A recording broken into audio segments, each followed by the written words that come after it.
Welcome back to Just Giants with Grump and the Cranky Fan, the best damn podcast for the best damn football team. I am your host, the Football Grump. With me, as always, is Mike, the Cranky Fan, and he's wearing a hat.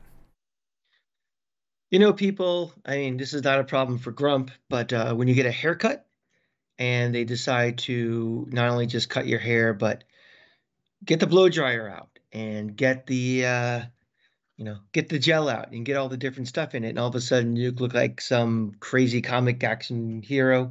That's what I look like. So rather than spare all of you on YouTube, I thought I'd just put a lid on it and we'll just go about our business. How are you, Grump? An action hero, a crazy-looking action hero, has to go incognito. Exactly. Just to have his civilian life, you know? Yeah. Big weekend, Grump. I won the Cranky series. My Rays beat the Giants 2 out of 3. Cranky wife had her head in shame as we flew back to New York. I rule the household, and that's very important. So Lightning are definitely going to the playoffs. Lightning in the playoffs. They're locked in. Knicks are a 2 seed. We have the draft coming up. We have baseball rolling. This is my favorite. I think my favorite 2 months of the year, besides obviously, when college football and the NFL are going. This, especially now that my teams are actually relevant. I mean, having that long stretch where the Knicks were hopeless and the Lightning were eh. But now, it's every night of the week you have a playoff team playing besides all the other playoffs happening. It's really exciting. So I'm here for it. I'm happy to bring you down because this is going to be the one team whose conversation. The Giants are not one of the good teams that you root for. Yeah, that is true. So not so big weekend for me. Continue to do more and more work on the upcoming draft. I'm really excited to announce that I will be at the Talking Giants draft day all 3 days. Oh, nice. The 2 nights and 1 day. So Thursday night, Friday night, and Saturday during the day. So for all 3 days of the draft, I'll be joining Bobby and Justin. And I'm not sure if Robert Schmitz will be there. I know he's been there the last 2 times. And he's always down there at the Senior Bowl with us as well. So I'm really looking forward to that because that's just honestly, it's a lot of fun. It's kind of like finals week. You know what I mean? Oh, sure. Like doing all this work and then you're kind of put on the spot. But at the same time, finals week is that like week of like all that weight off your shoulders. You get summer break right after. It's just not completely. I mean, with all the cramming and weekend work and bullshit that you do to get ready for the draft, and I thank those guys again because again they are kind of the creme de la creme of Giant podcasts, and the fact that they for some reason listen to us and enjoy us and think that Grump is such a valuable research person and a part of the gang when it comes to draft coverage and breaking down film and analysis and that thing that Grump, that's really been your specialty and been shining. So I'm forever grateful for those guys to give you that platform and forget this show just for you in general. So if you guys are listening, I really appreciate it. Yeah, same. It's kind of a funny path I've taken for all of this stuff. I appreciate every time that I'm. I even appreciate when ideas are bounced off of me, like, "Hey, what do you think of this guy?" Whatever. Like, just the fact that my opinion is honored or whatever, and respected enough to even consider. But yeah, I mean, and aside from that, just great dudes, fun to hang out with, and so like that's the cool thing too is that like. Yeah, okay, it's kind of test day, but it's also fun. Like, we're just there having... Like, at the end of the day, we're watching the draft. Like, you can kind of call it work if we want to. It's because not the SAT or anything. There are hours to be put in for sure, but at the end of the day, we're watching football stuff with bros, and that's what's fun. We're watching football stuff that is 4 months away before football actually is being played. Right. That's cool. Yeah. So, yeah, I'm really excited and forever grateful for the opportunity to be on there.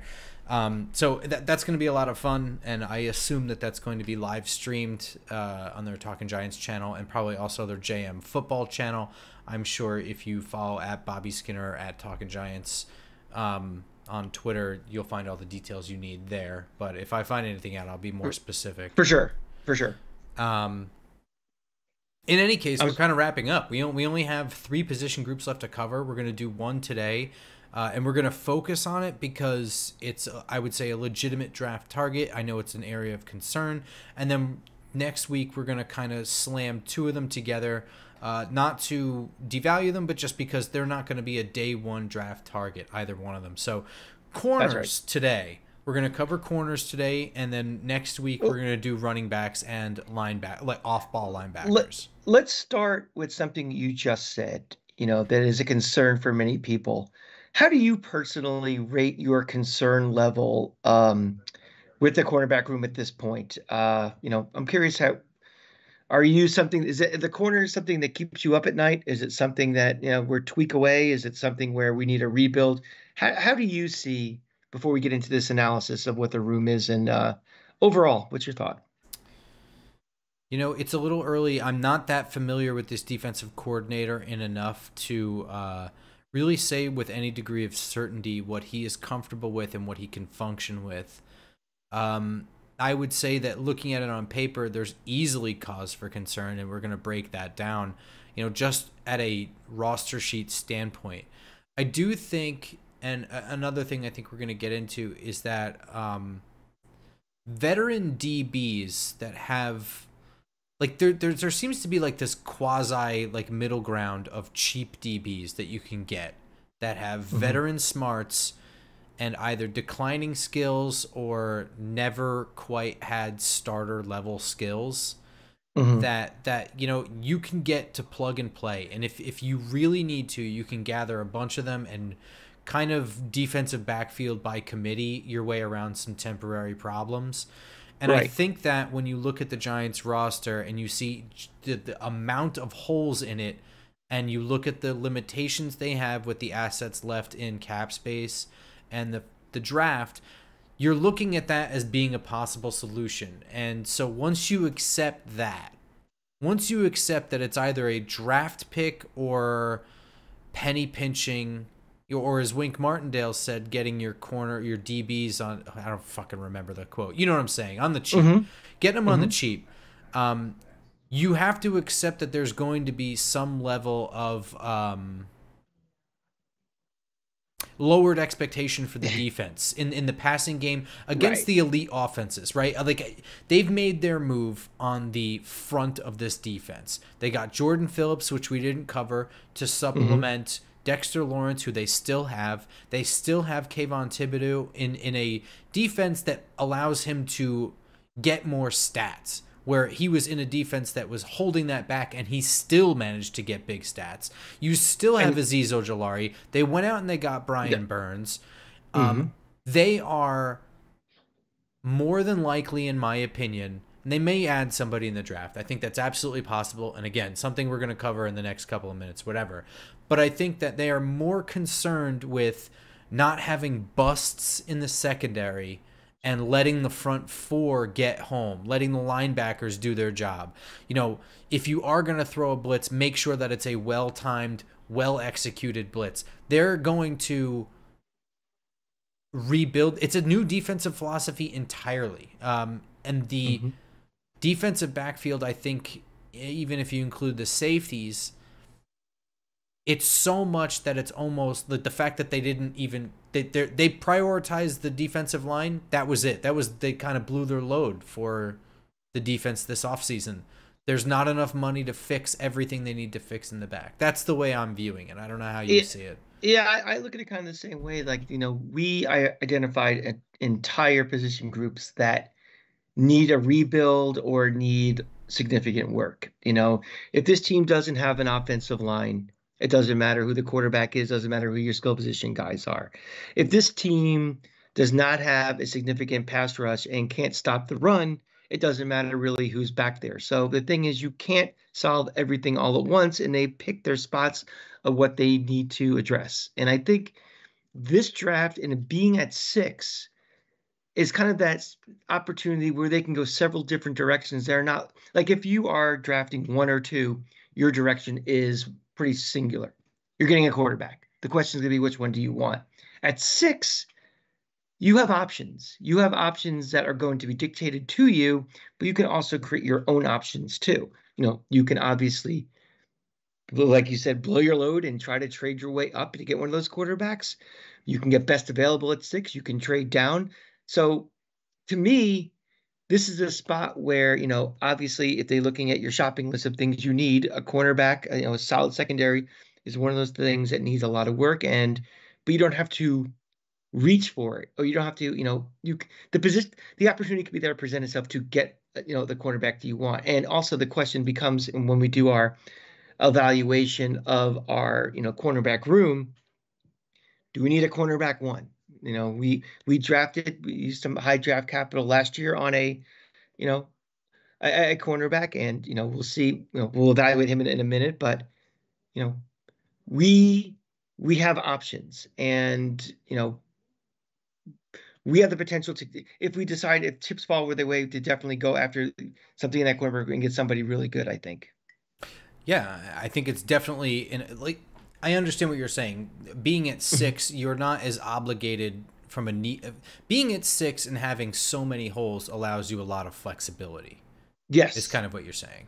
And you don't have to reach for anything or settle for anything. It's kind of like, at 6, you're still going to be a high enough position where if there's a run on quarterbacks, or there's a run on wide receivers, and you're at 6, you can get your pick of the litter on, potentially the best cornerback in the draft, the best Oh offensive yeah. lineman in the draft. So, then from there it becomes like, well, what does your board say? How do you rank on your board? Who's the best corner? Do you value the best corner at 6, or do you value it lower or something? So once these runs happen above us, which are going to happen, we're going to be really in kind of control of our own destiny with that. So let's talk about what the cornerback room really looks like now from 2023 into 2024. And normally we would go into the guys that are under contract, but let's just start with the elephant in the room, and we'll just go with the one contract that they let expire, and that's Mm-hmm. Adoree Jackson. Now, Mm-hmm. Adoree Jackson is 29 years old. I would say that he is still playing in his prime right now. Yeah.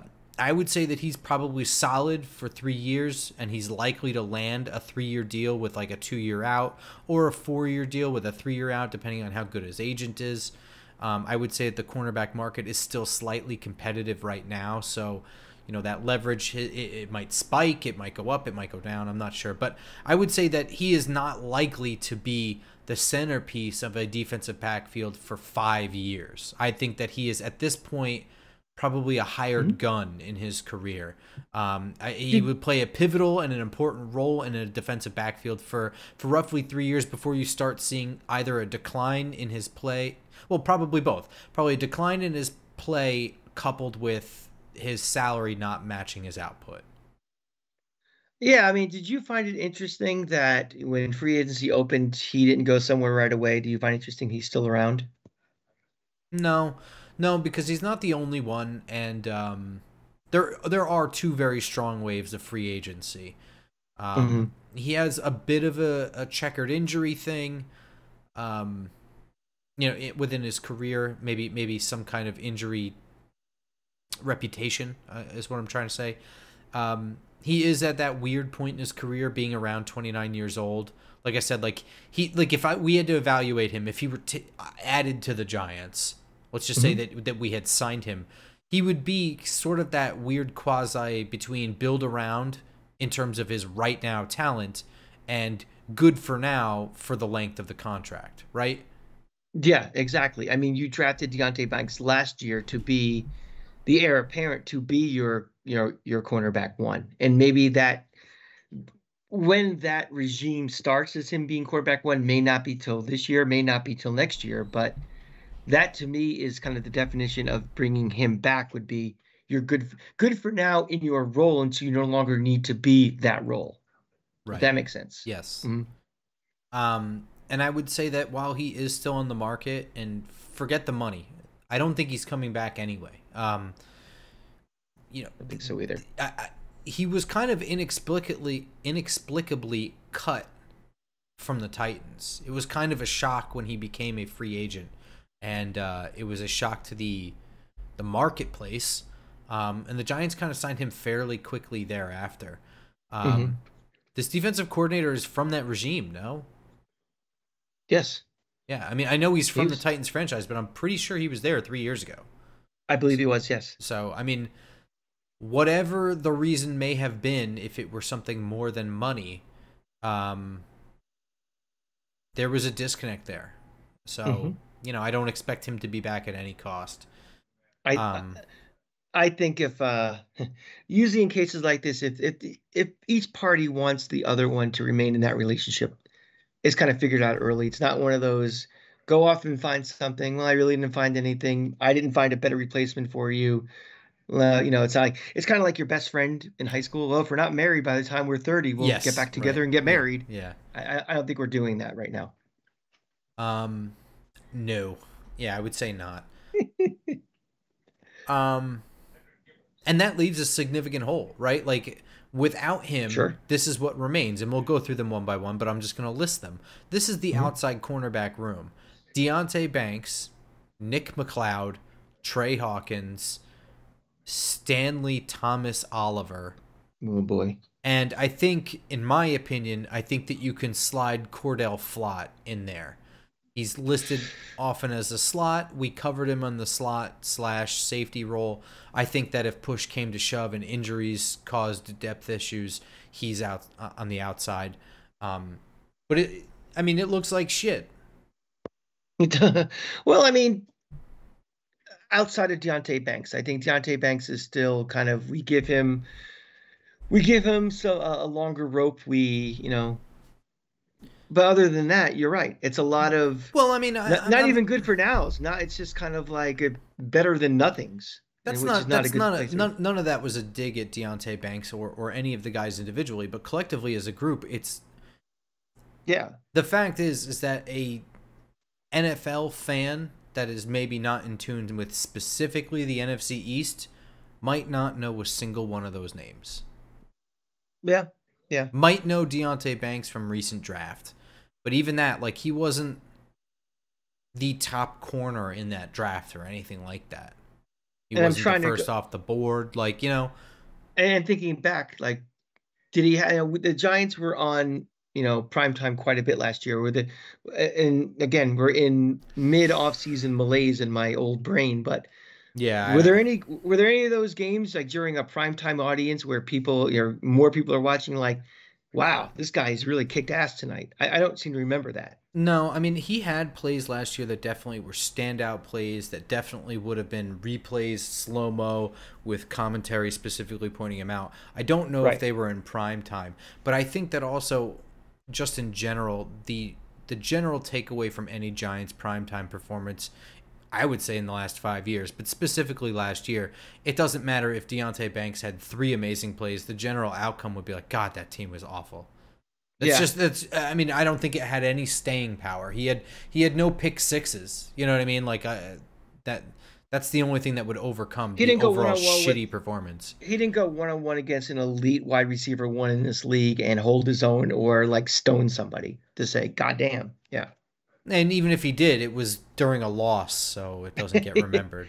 Right, right, You know what I right. mean? Like if he had shut down CeeDee Lamb, are we going to remember if they scored 40 points? Just 40 say yeah. instead of 47. Yeah, Yeah. exactly. So I mean, all right, Right. let's take them one by one. Deontay Banks signed through 26 with a fifth year option in 2027. This is a build around piece. You hope that it's a build around piece. He showed exactly the anticipated amount of progress through year one. There was no super highs that are like exceeding expectations, but there was also nothing, below expectations, no excessive flags. He was exactly what you hope for. Well, think about it. Over the last 20 years of the Giants drafting, cornerbacks in the first round or even the second round, almost everyone immediately was kind of like, there had been some grumblings from the fan base about, oh boy, this guy's toast or this guy, whatever. And I don't ever remember feeling that about him. I feel like coming out of his rookie season, this is the best I felt out of one of those cornerback draftees that we've had. So that to me is, that's encouraging. You're right. I think you hit on the head that his development and his progress and his growth are exactly where I expected it to be, or rather hoped it to be at this point going into year two. He didn't Right. suffer. He didn't suffer any serious injury. He didn't get tagged as being somebody that's like you can pick on. He didn't have a late season malaise. He didn't have any of those things that were like, all right, well, this is still a project. I don't consider Deontay Banks a project. I see him as somebody that, was going to take that next step, the next leap this next year and become not just cornerback one in this team, but a leader in the secondary. Yeah, I agree. Yeah, I agree with that wholeheartedly. Every bit of that, including the Giants' first and second round corner draft rookie year struggles. Like, I was trying to think, like, Prince Amukamara had like a good rookie year on the field, but he broke his foot in training camp and he missed Yeah. like Hmm. I don't think he popped into like week 10, and it wouldn't be so bad, a broken foot's a broken foot, but it came after a contract holdout. Hmm. So, Exactly. yeah. Um, Nick McLeod. I guess I'll go with him next because I don't know. I think it's going to be kind of an open competition. Nick McLeod signed to a 1-year deal worth $3 million that I think he absolutely earned it. He is someone that every time he comes in as a depth piece to have to play corner, which he had to do far more than you'd ever want him to do in the 2 years that he's been here, he's never looked like an embarrassment. But he is certainly not an on paper starter, and he's not a starter that is going to, fill you with any sort of excitement. He is a special teamer first and a depth piece second. He's also just 26 years old. So this isn't some journeyman that's like 29. You know what I mean? Like, this is probably, he's potentially still on a upswing where you might get that cross of wavelength between physical ability and the game slowing down. You know what I mean? Like, just that level Right. of understanding matching the athleticism before the athleticism slips and the wisdom keeps growing. You know what I'm saying? So, I hear you. solid depth piece. I don't know. What do you call that? Good for now? For what his role is on this team, he's a good for now for me. That, you know, if he's one of my two starting outside cornerbacks, it's a move on from. But the goal, I'm believing, once we get past this draft and maybe a signing or whatever, even a cut down guy, is that McLeod is someone that's, complimenting that person, is spot filling in on a series or a play or something. So in that role, combined with the special teamsiness of him, he's a good for now. Not one in the Sharpie, but you know a scripto erasable pen. Good for now. Yeah, I agree with that. Trey Hawkins the third, either a fifth or a sixth round draft pick from last year. Um, Lanky, long, fast cover corner, press cover corner, perfect fit for Wink Martindale's defense. Not 100% sure how he's going to be in this defense. It looked like he had a little trouble staying on the field, or, maybe the intricacies of the coverage language might have been a lot for him to jumble in his head, because he showed the skills in practice. On game day, he would look fine until he got busted. So then he kind of got buried a little on the depth chart. He's signed through 2026. I mean, he's only 25 with 1 year of experience. He's a late round draft pick. I think he's a good for now in my book. And he still has the traits, he has like the physical ability to be a build around guy. I just, that's like a hope kind of thing. If he was a little older, a little more expensive, he might be a move on. But again, he's Right. just getting started. He's dirt cheap. Um, to me, that's a good for now. That's kind of a definition of a good for now. Yeah. And again, to be evaluated, after year two and after year three. But there's no reason to move on. You didn't, like you always say, they didn't embarrass himself out there. Just, right now it's fine. Yeah. It's a capable body. Is his second year in the league. Different a different defense. We'll see what is, if it to his strength or to his detriment, but we don't know yet. So let's let it play out and see. Yeah, so it's like one of those things with being on a rookie contract. He's never going to be a move on in the sense like you have to get rid of him unless there's a disciplinary thing or you've just got other numbers at the position where you literally just don't need him. Because it's just cheap Or and just plain brutal, yeah, yeah, which he yeah, wasn't. So yeah, which he wasn't at all. So it's one of those things where it's just kind of like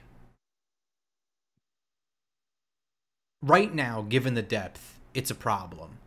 If he can get buried a little bit more in the depth chart by some additional pieces being added, It's perfectly fine. Like, this is a seedling Well, you're trying to that's what we grow want. still. That's Yeah. what we want. We want the bar to be higher on this team. So Right. the bar is so low right now. A guy like him is kind of like, all right, well, he's good for now, but at some point we want this whole secondary to be good, and this whole roster to be good enough where, sorry, you're not good enough. We move on from people like you because you're just not good enough. We're Right. not there. So given where we are now and what we have available, and he's good for now. That's it. And that leaves really Cordell Flott, who we've already covered and we're not going to go over again, but I feel Mhm. like might be a better fit on the outside. And somebody named Stanley Thomas Oliver, who was taken off of the Carolina Panthers practice squad in October of 2023 and then signed a 1-year, $1 million deal with the Giants to remain in January. This is a nothing. I only point out somebody like that to show you the depth on this team right now. It is a problem. This is somebody that was on the practice squad of the worst team in football last year. Correct. Yes. There you go. That's kind of all I need to know. So We listen, need that bar higher. I mentioned before about the free agent market, right? And I think I mentioned also that you can kind of do like a defensive backfield by committee. Now, I would say that there's two tiers of corners on the free agent market right now. There's Xavier Howard is still open. J.C. Jackson's still open. Adoree Jackson. I would even say Cam Sutton and Stephon Gilmore. Those guys are out of the Giants' price range at this point. It is not possible. And they are precisely what's missing from this backfield, right? One Absolutely. of those guys. Yes. There A veteran presence to kind of offset Deontay Banks as he's still growing and learning the position. But all these guys still in their physical prime as well. Absolutely. Then there's those are guys also that contenders could desperate need more than we do right now. Oh, they'll certainly be able to outbid. Right, yeah. But I mean, also they probably have a better value for a team like that. It's right. They're a corner away from going from being a playoff team to a potential conference champion type team, Super Bowl team.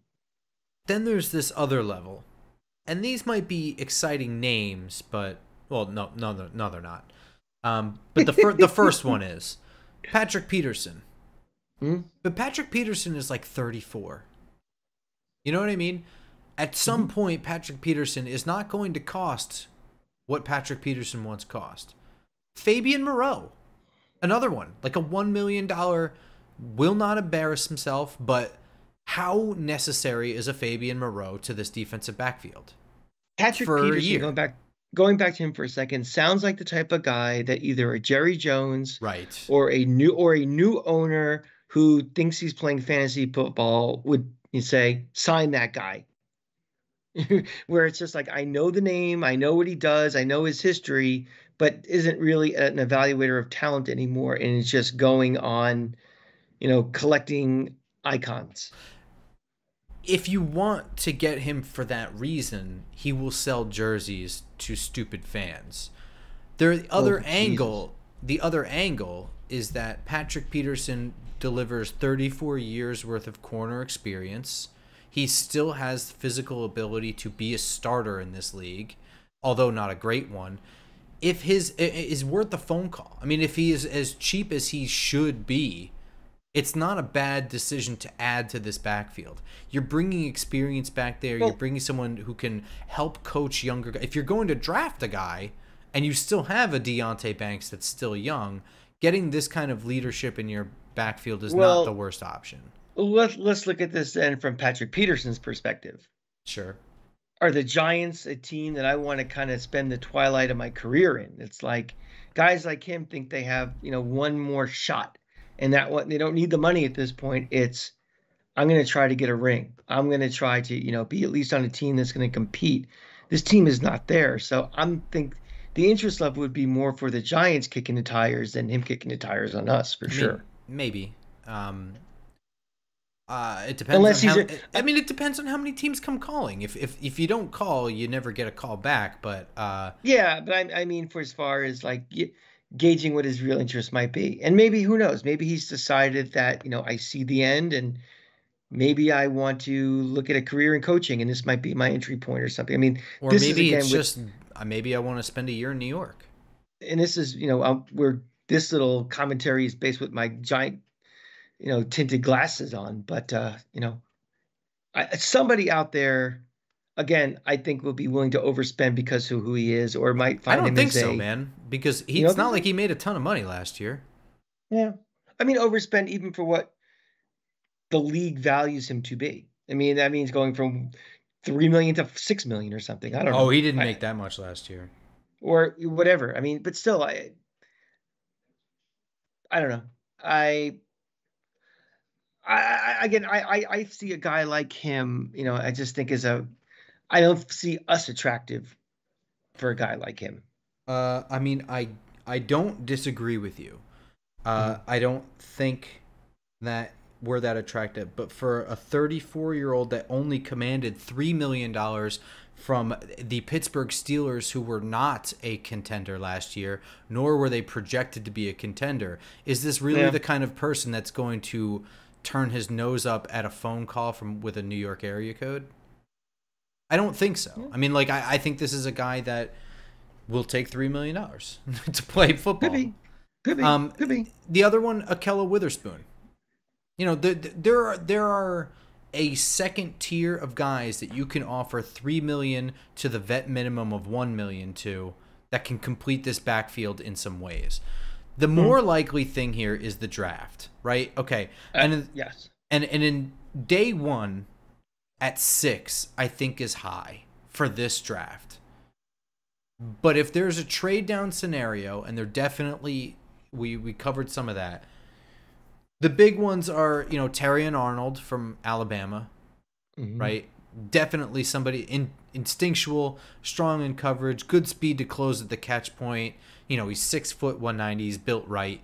The other one's Kenyon Mitchell from Toledo, who was lights out at the Senior Bowl, the clear best corner down there, one of the best corners I've ever seen with my own eye. I mean, really, I don't think that he let a single pass get completed. Good hitter, lockdown potential, natural press man corner. Then it starts to fall. You get the weird Nate Wiggins from Clemson, but he's 6'2", 180, little lanky. Kool-Aid McKinstry might be lacking some deep speed. Kamari Lassiter from Georgia might be a little less quick than his peers as well. I think this is just me, and most of these It, guys that I just mentioned, if they weren't in the SEC, then they were high-ranking ACC, right? And then Toledo. mhm. Yeah. Um, anything that I just said about those guys and what you know about those guys, is it worth it to you, given the state of this roster, to consider them being the first? Like, do they solve the right issue for you? I don't think so. And I think I don't want the Giants to do this, and I hopefully they don't do it, but I don't think any of those guys moves the needle for the the the perspective of this team heading in the right direction more. It's kind of like okay, we're getting a guy, none of those guys are household names. We've had SEC cornerbacks in the past who are like, that guy's a lockdown. That guy, we see him every week on TV. We know his name and everything. None of those guys really screams out, oh, we got to steal with this guy. He fell to 6 or something. And I don't know. I'm just kind of, if we're still at 6, we haven't traded our pick. We haven't gone up. We haven't gone down. We're on the clock. I don't think that crop is going to do it for me. I mean, so there's a lot of things I like about a Kenyon Mitchell or an Atarian Arnold, and I think that if we were picking, to me, when I look at them, I see like a guy in the 15 to 18 range, Hmm. and then a guy in like the 20 to 23 range, where I'm really comfortable with, And that's different. I mean, it's something like, if I can get one of those exactly, guys at yeah. 15, it's like, okay, we got a solid guy at a value pick. When you're talking 6, I mean, I equate that to lottery in basketball. Like 6 to me is, I want Deion Sanders, like, I'm getting a potential franchise pick yeah. at 6, and I don't see any of these guys being that franchise guy. I'm not saying that. I'm just saying that I don't see it so At the value of it. clearly. I just don't Yeah, yeah. see it so clearly. I see the potential for, I would say, everybody I mentioned, from Lassiter, McKinstry, Wiggins, Arnold, and Mitchell, all those day one-ish guys. I see the potential, but I don't see it as like the way you see J.J. Watt coming in, Exactly. where it's like, oh yeah, okay, so this guy is the guy. This isn't Von Miller of cornerback play. Right.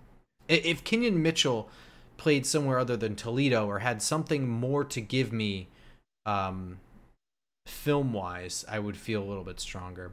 I think actually the Giants' bigger move might be making this a day 2 or a day 3 thing, and you let your new defensive coordinator and Jerome Henderson take the traits guy and mold him into a valuable depth piece that sounds unexciting, and it is. But the fact of the matter is that roster building correctly, the smart way, is not that exciting. You take And it a... doesn't. And Go ahead. my theme every week when I say on this show, roster building doesn't take 1 year. Yeah, It takes exactly. multiple drafts, multiple free agent classes, multiple trade years, all these different things. And like, just as an example, because I like this guy, I'm gonna pick this guy. But maybe Jarvis Brownlee, right, is a guy. Maybe it's not exciting, and you hear about it, and it's in the 4th round or whatever. They take Jarvis Brownlee, and you're like, I don't know anything about this fucking guy. This isn't going to fix this. This doesn't move the needle. To use the phrase that you used, this doesn't Yeah. move the needle for the defense. What are we doing? We should have done this in the 1st round. You're right. It's not exciting. Jarvis Brownlee is not going to start opposite Deonte Banks and lock down day 1. But sometimes the most important move is a round 4 move where you take a Jarvis Brownlee and you work him in. And after training camp, it's like, well, he's gonna play on the inside this year, and we're gonna use him when we feel comfortable and when he's ready. And then next year he's getting some snaps at outside corner. And then in this 3rd year, he's your starting nickel corner, and occasionally, in the most important stretch of the season, when Deonte Banks or whomever went down, Trey Hawkins, somebody went down, he had to play on the outside in a big game against Chicago or the Rams or whomever, and he didn't get embarrassed. And Right. and that becomes the pivotal win that you look back in the season, it's like, man, if they lost that game, there's no playoffs. Like, sometimes the most important move is a move that takes 3 or 4 years. That depth piece, that we talk about this shit all the time. The best teams in the league, the differences are between the roster spots of like 48 and 56. Those guys, if you have the better group there, a lot of times that's the difference in winning games. Mm-hmm. Sure. And that's when these moves are made. And I Mm-hmm. think that this year, and I could be wrong, but I think, to kind of, we'll now transition this into an overall draft conversation here, since we've been talking Mm-hmm. for quite a bit. Yeah. I think that the Giants made their big defensive move in getting Brian Burns. I think For that sure. Bowen came in here and he was like, my defense needs the front 4 to get home. Get me somebody to help get home. And that was the first move. I honestly think that the next big swing on defense happens next offseason. Yeah, I think so too. I completely agree. Um, as we are segueing into the overall draft, do have a question for you, and this may be a question that, and this is for you, Grump. That we table this and move this to a different part of the conversation or some other time. But my question for you, Grump, is we're at 6, and we talk about, well, maybe we'll trade down. Is 6 a spot that's really marketable, do you think, with other teams? Like, do you see, is because you're below the franchise quarterback, you're probably below the franchise wide receiver. Is getting is there you think there'll be a lot of interest in teams that would be willing to go up to 6 to get someone? Like, are there guys out there, or is it, oh, it's still the 6th pick that they're targeting their guy, wherever it is, there'll be a market for it. I got to be honest. I don't think that the 6th pick is that attractive this year. And, That's and what I'm getting at. well, Yes. and the reason why is because there are, at least it appears to be, the league consensus says that there are more than 6 very good players. Mm-hmm. Which, you know, if the quarterbacks go 1, 2, 3, there are also 3 really good wide receivers, right? Mm-hmm. There's another quarterback in the mix there. So you're really looking at like 7 solid prospects. So, I mean, unless specific things fall a specific way, and I don't know who likes what quarterback or who likes what wide receiver. I certainly think that the difference in opinion on a quarterback is more valuable than wide receiver. Because honestly, if you're like, you get your choice, Marvin Harrison Jr., Malik Neighbors, Rome Odunze, I have an opinion. If you tell me it's going to be one of those and you have no choice, I'm a happy man. Yeah, you know exactly. what I mean. I'm cool with that. I just say yes. Yeah. But if you flip that and you're like, it's going to be one of the quarterbacks and you don't get a choice, I don't feel that great about it. But if you tell me, you know, you get your pick between Jaden Daniels, Caleb Williams, and Drake May, and I'm a much happier person. You know what I mean? Like there's definitely a causality, not causality, but there's a viewpoint, a value shift in that. I think the draft has a fall specific. Like you're really looking at a draft day trade. Like you have to have had all of the conversations already where you know, like, hey, if this is your guy, this is who you're aiming for, and you're afraid that, you know, X, Y, and Z behind us is going to take him, you know, and you want to jump up, you have my number. You know what I mean? Like, normally, I think 6 is probably much more attractive. I think that there are fewer options, or the options are spread out among position groups.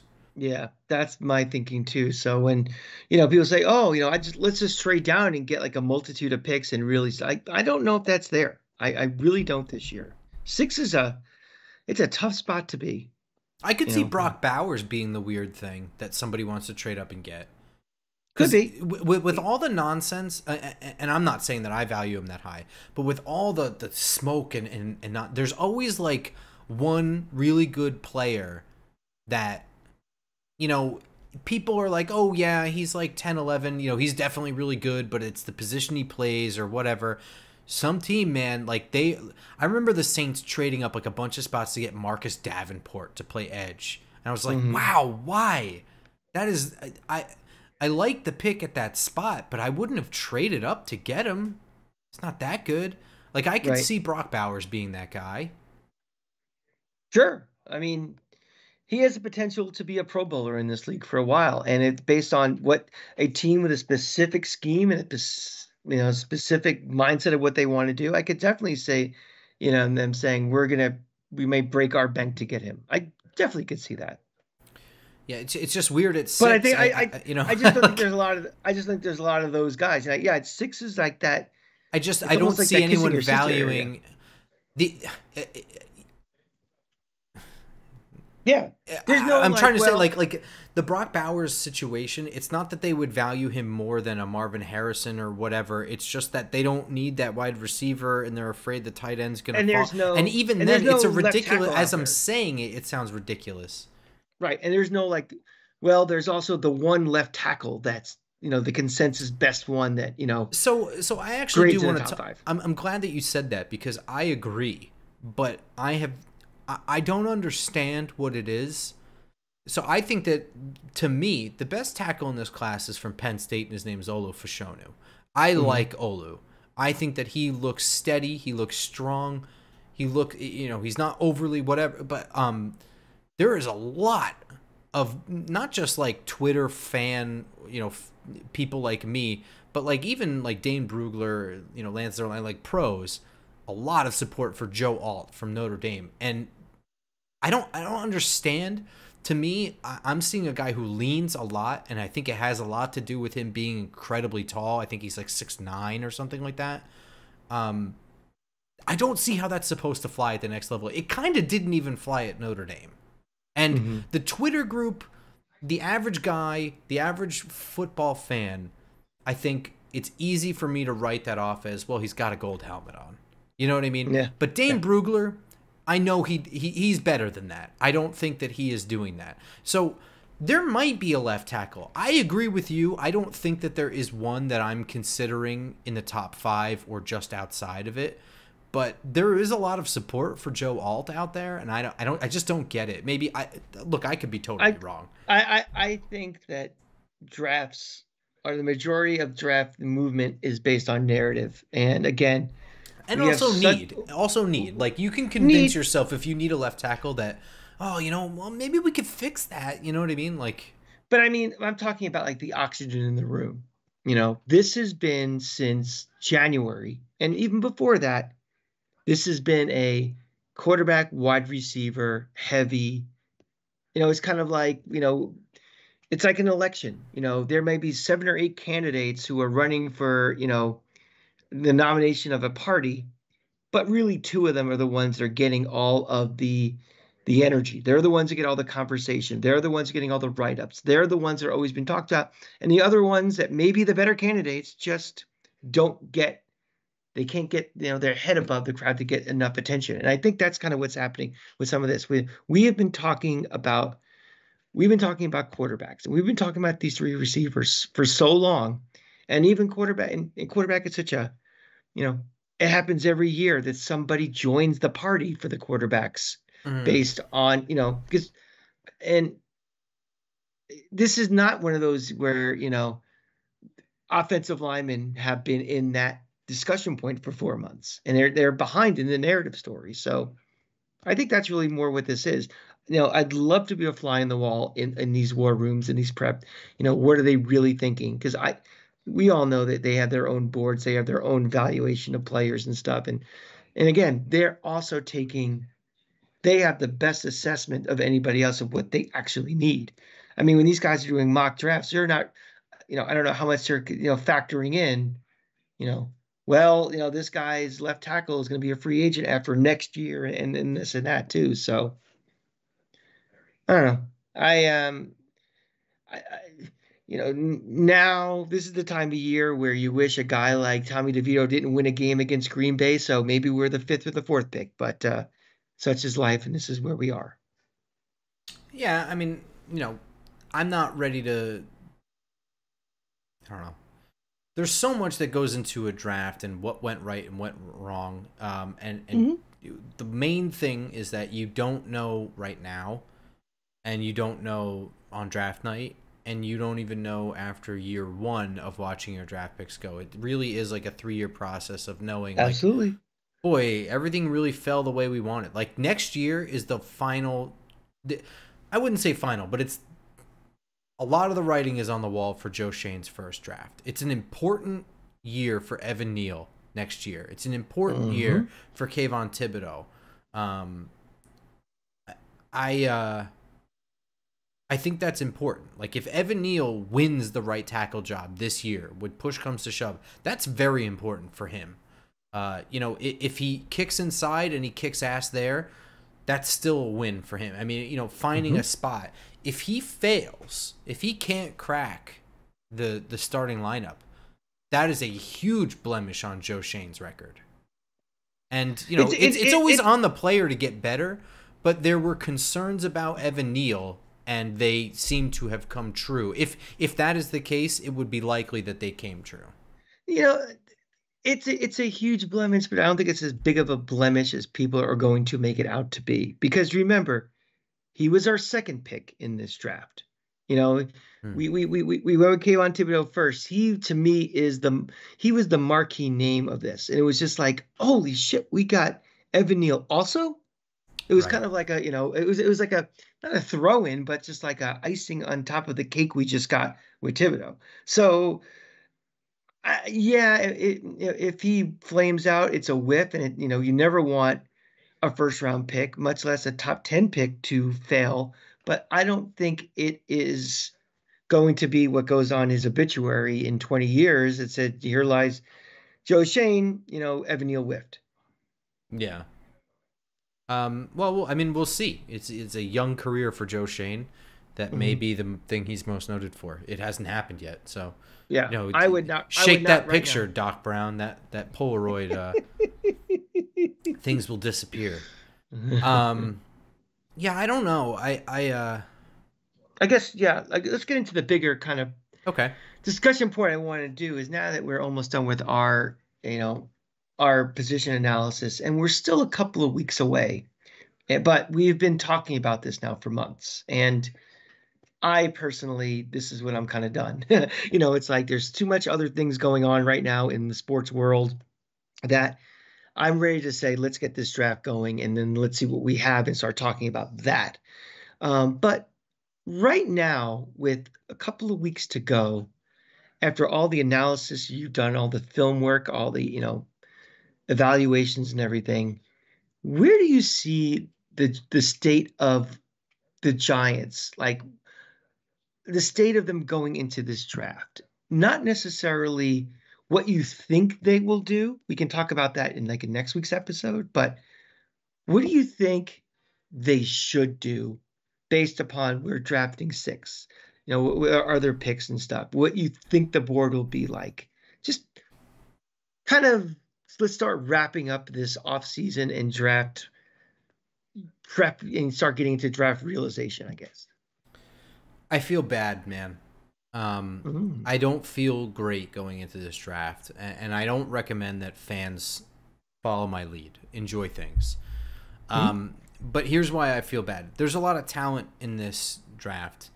And when I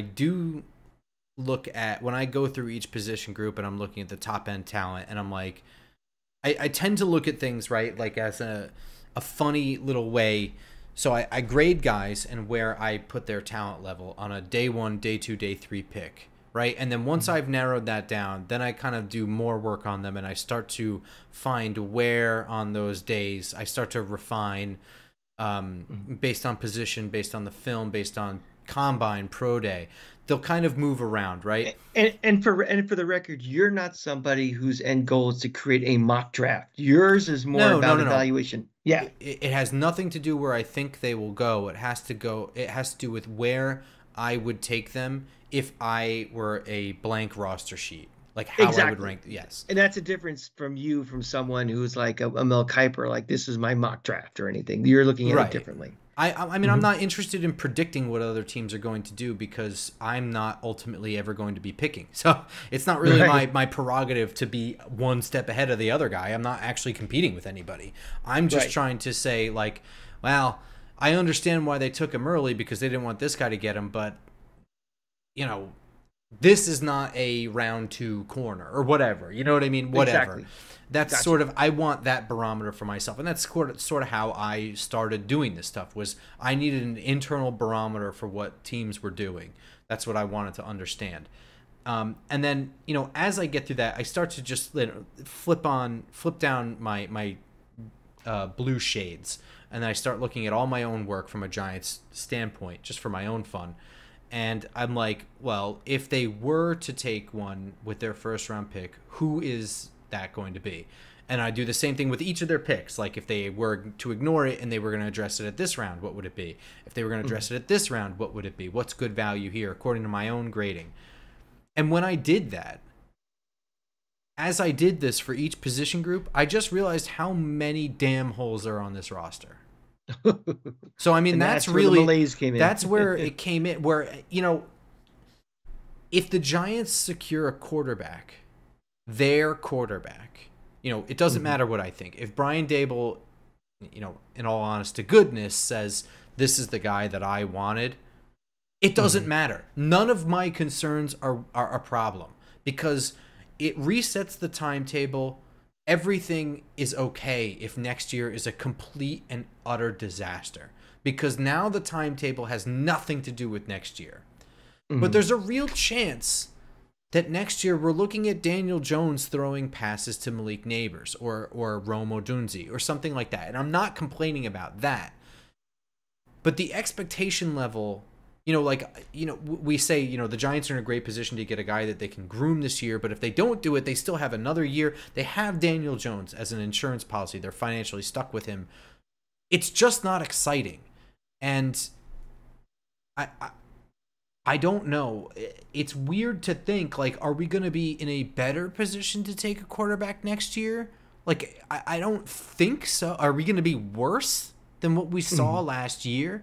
I don't know. The whole process this year this is the first year I've done this where I just don't have a huge feeling of elation because I don't think that we're getting one of the quarterbacks that the team would benefit most from in my opinion. Right.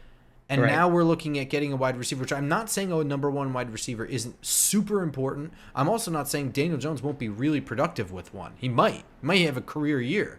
And we also we didn't talk about this at the start of the show. It was announced today that the Giants expect him to be ready to go at the start of fall practice. That's a huge, that is a huge thing.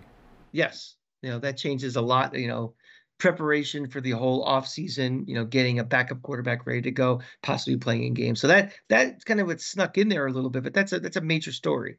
But I think my point is that with all the holes that you're seeing, if they don't get a quarterback this year and they're not going to win next year, then what is the season? What is the season? What is our direction? What are we going to do? Like, you know what I mean? Like, it fills me with a little bit of I don't want to say apathy, but just this hollow feeling coming into this draft. I don't have this huge balloon of excitement. I have a void where it should be. I by nature, I'm actually more of an optimistic person than I think you guys think I am, and what my Twitter persona is and other things.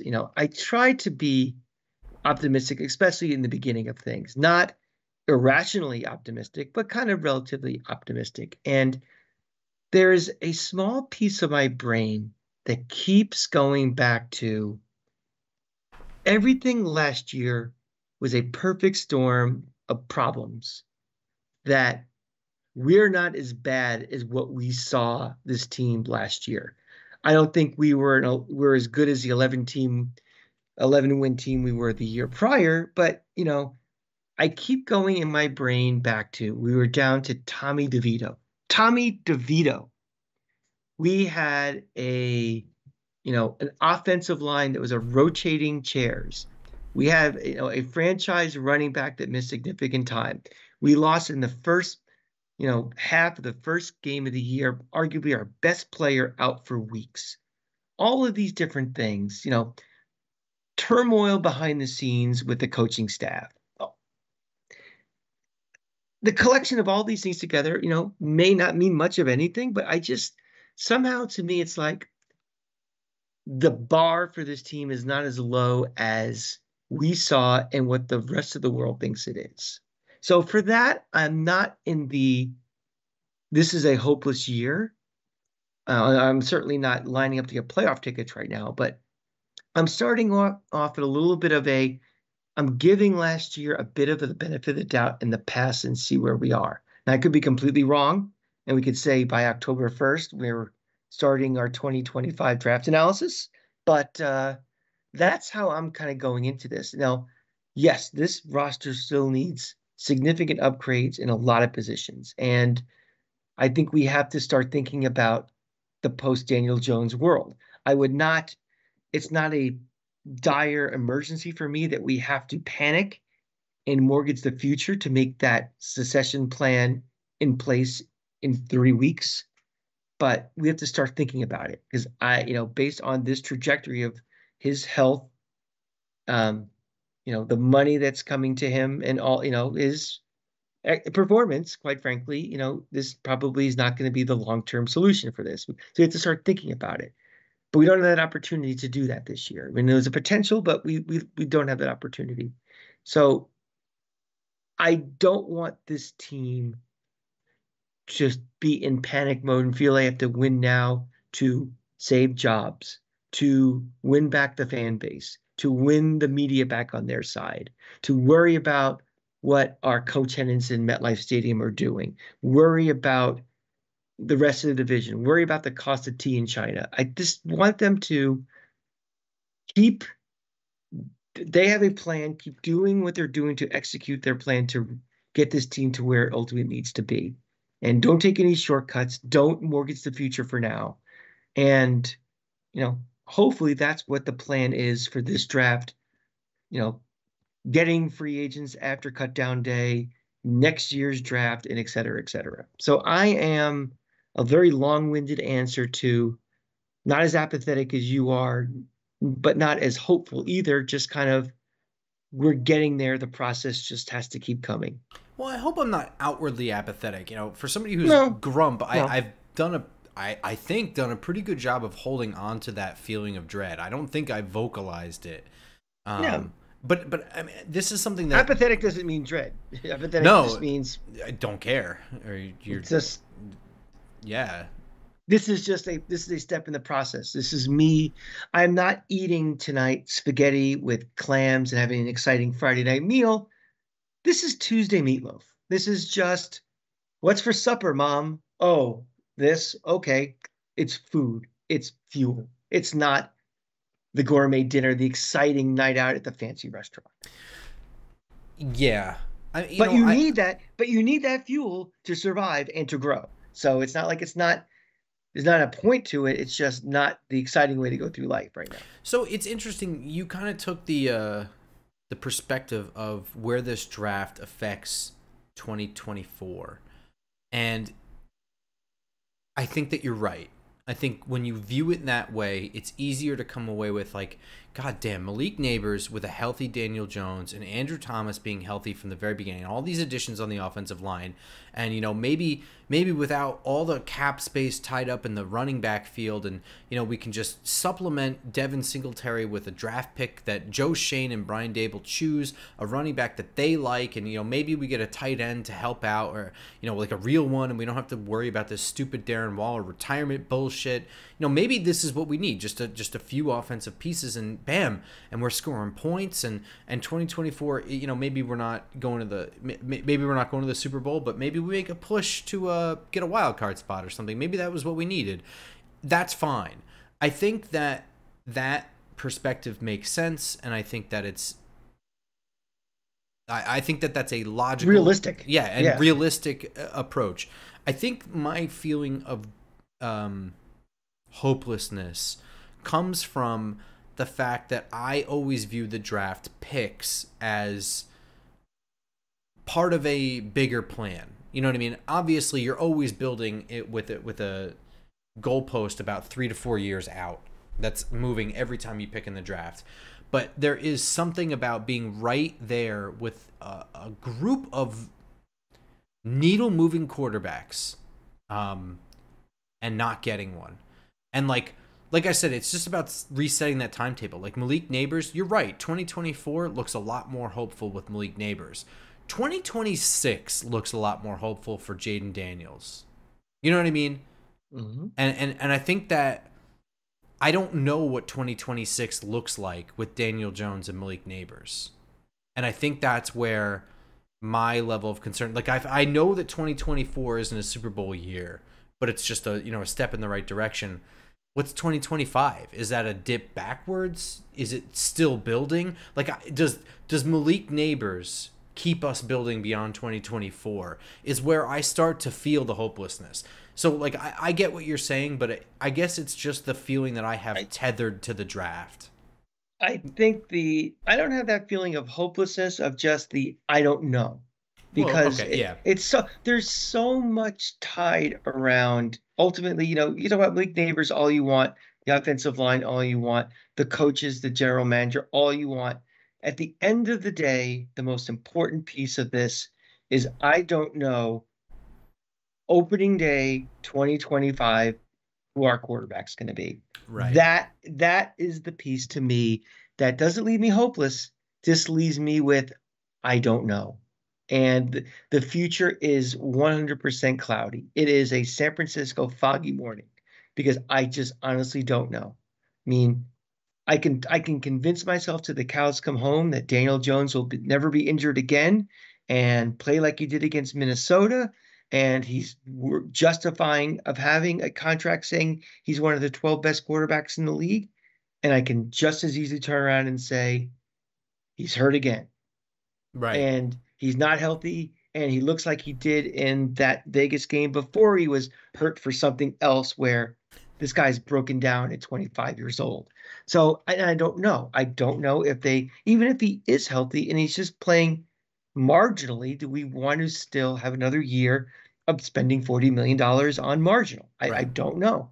So it's just, in life, everybody wants certainty. Everybody wants to control their destiny. And the Giants right now, because of that unknown, it's all it's anxiousness. We don't know. So it sucks because, we took it for granted so much having Eli Manning for so long. But, before Eli Manning, in between Phil Simms and Eli Manning, we had this same thing that I don't know. Kelly Collins, yeah, great, but he's not really a long-term answer. Kurt Warner, he's seen better days. And all the hacks we had are around them too. And you know, it's easy to jettison a quarterback and say, oh, the next guy, but there's a lot of teams out there that have the jerseys on the back with 20 different quarterback names. Oh And it's yeah. very easy. It's very easy to fall into that as much as it is having your franchise guy. So it's not hopelessness. It's just scared of the unknown is where I am. And I think that's 100% what I feel like. I Mm-hmm. think that when I look at the draft, I'm always looking for projection. And normally that projection is a bright, sunny future when I look at what they could do. Now, when I look, Mm-hmm. I'm looking at the bright, sunny future like in the east, and westward comes dark clouds. You know what I mean? Yeah. Yeah. So I mean, that's just what I feel, and I it mean, could completely flip on draft night. I didn't think Jalen Carter was going to end up going to the Eagles, and that completely flipped my night.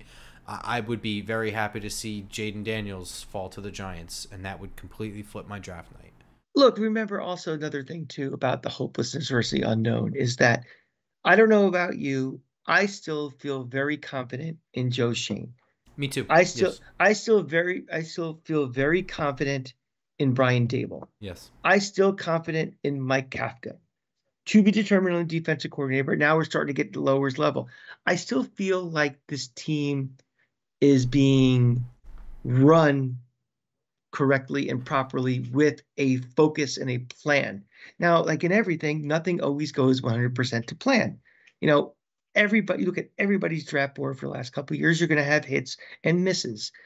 Injuries are going to happen. There's derailed things, but I still have, I still haven't, I'm not out on some of these guys. Like, I just don't have the confidence in this guy to make the right decisions. I have confidence in all that. So that again, they are charging us. I feel like we have a very good captain of the ship, Hmm. but that ship is going into land where there's icebergs.